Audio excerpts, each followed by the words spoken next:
Ate Dre, dyan kang magaan ng katawan. Eh, tingnan mo naman anak mo. Oh. Dumayo pa ng tulog dito. Ang gaan-gaan nga, nasa higaan. O, saba, bilis. O. O. O, tulog na. Day 2. Dumayo tayo ng tulog. Ako ang pinamalakas. Naka 5 ikot na ako kanina. Oh. Sabi mo kay mama mo mamaya. Tara na umuwi. Yeah. Bakit?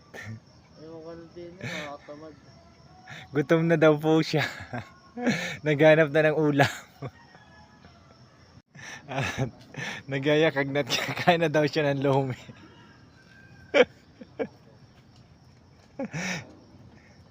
Gusto na daw maglomi.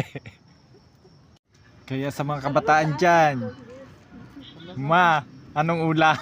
Bakit? Nagluluto lang kayong beef. Nagugutom na ako. Ayun ang Ate Dre, tingnan mong anak mo. Hindi nag-jogging, dumayo ng tulog.